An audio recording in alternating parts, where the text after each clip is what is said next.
Hello, creeps. How you doing on this lovely Monday? What is it? August 27th.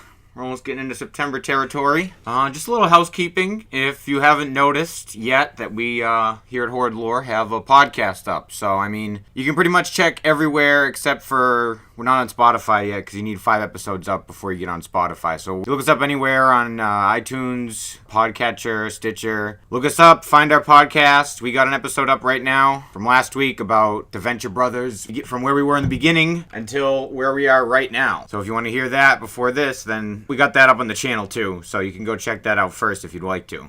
We put one up yesterday, too, that was the inaugural story of Conan the Barbarian, the Phoenix on the Sword. We got that on the channel here, too, but it's all broken up into parts. So if you want to hear that all together, go on to our podcast and download both those first 2 episodes. And there's going to be a new episode up tomorrow about the Texas Chainsaw Massacre. So that'll probably be up here, too, on our channel, too. We'll see if I can get that figured out.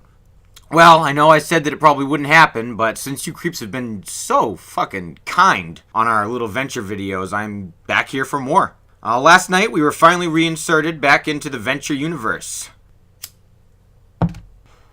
which is a very grounded universe, and we didn't really see that in the beginning of the season. I saw a couple of you commenting saying maybe they opened up a little bit too big, but the way that I think you should think about it is they just didn't have the money for that to be the finale of Season 6. So what we got, that Morphic Trilogy, was essentially the finale of Season 6, and what we got last night was essentially the premiere of Season 7. So like I said, we're back in the Ventureverse, starting up pretty much fresh.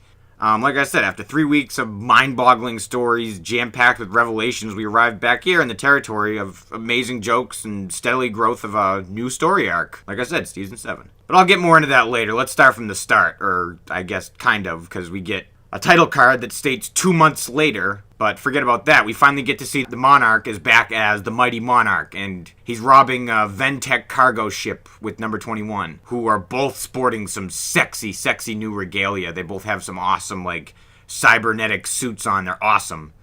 They have some serious firepower, like I said, and a veritable army behind them. Before I can get too excited, or you can get too excited, and unless you hate the Monarch, and if you do, you got some fucking nerve being here. Keep in mind it opened with the 2 months later thing.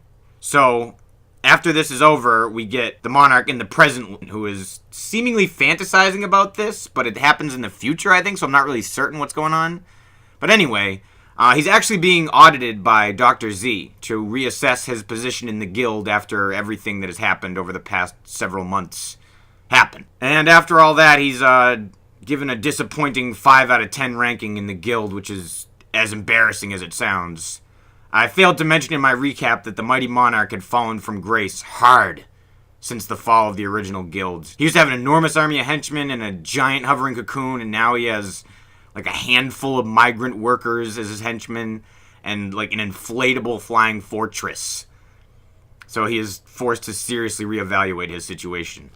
Alright, but back on the venture front, Hank has cleaned out Dean's room since he's moved away to college, and asked Serena to come by and make some time with him in his brand new room. But she's starting classes as well as arriving on campus just as Dino is being dropped off by Brock, who jokingly offers him his car, the orange muscle car Adrian, just before leaving Dean with his new roommate, a familiar face in the shape of Jared, aka Brown Widow, the Ventureverse's answer to Spider-Man. And just before Brock leaves them, he warns Dean that his dad signed him up for several super science classes behind his back, because that is the opposite of what Dean wants to get into.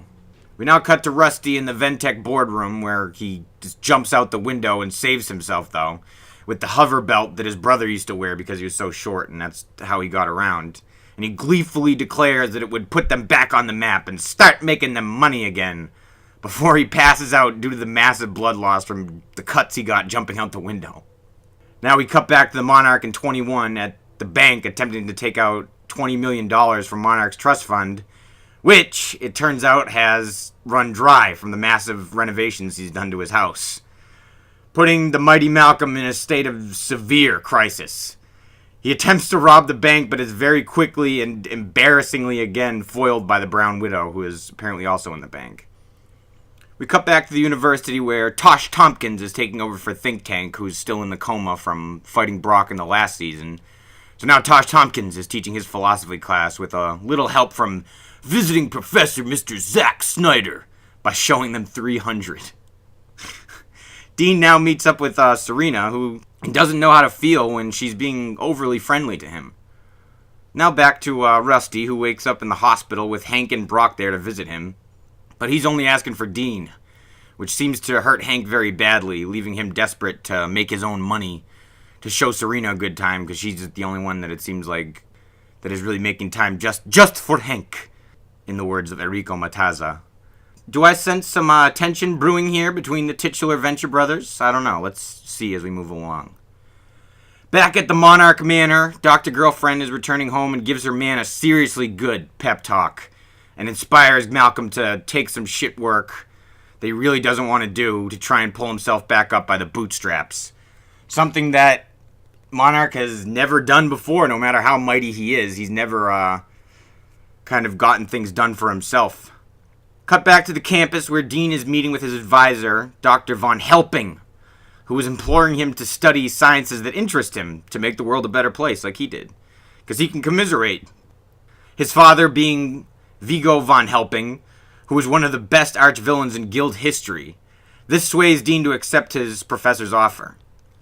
Back at Ventec, Hank is renting out Dean's room to a German couple for the night for his new business model, Airbnb. Brand new business model. No one had ever thought of anything remotely like it. And uses the money to try and take Serena out, but she still has a night class to go to, leaving Hank all alone with a pocket full of money. Now back over the city in the Monarch Mobile, 21 and Malcolm are on their way to arch their new target, who turns out to be Dr. Von Helping, whose class Dean and Serena are both in together alone, until Monarch and 21 bust in through the window together, and they are very pleasantly surprised to see that Dean Venture is there.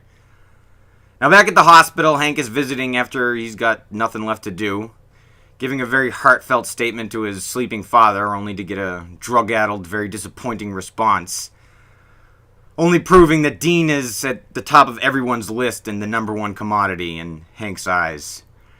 Back at the building, Brock and Hatred both notice that the intruders are staying in Hank's old room and blindly assault them, leaving me to believe that we will no longer be hearing about Hank's Airbnb anymore, since I don't think we'll be seeing the German couple anymore. Back on campus, the Monarch is attempting to threaten Von Helping for anything of value he may possess. He says that there is nothing there and that he won't fight either of them, leaving 21 and Monarch very pumped in their attempt to pummel him, only to realize that he's made of some kind of thick, heavy-ass steel. And once they put Serena in danger, despite the fact that he's Wide Whale's daughter, we now see the real Von Helping. His skin melts away until he's hovering over them in like a Silver Surfer or Metallo-like entity, raining fire down upon the Monarch and 21. Dean has had enough of this in his life and stands between his father's nemesis and his professor. He offers the Monarch $1 million to stay out of his fucking life. Something the desperate Monarch gladfully accepts, being in such serious need of cash, obviously. Something Von Helping is very proud of after losing his cool and completely goes back to being his cool, hippy-dippy self. Serena is also very impressed with Dean's sincerity and bravery, and she gives Dean a little quick smooch for his heroic behavior. And we close off with a shot of a big old stiffy popping up Dino's pants like a pop tent. And we have a problem, creeps. Like I said before, I think we got some trouble brewing in the Venture household between the titular Venture brothers, the twins. We got some trouble in paradise between the newly rich boys, which is very exciting. I'm glad that we're down to this, like, the grassroots basics of the Ventures, and now we're ready to start something fun and new again, and I'm totally ready for it.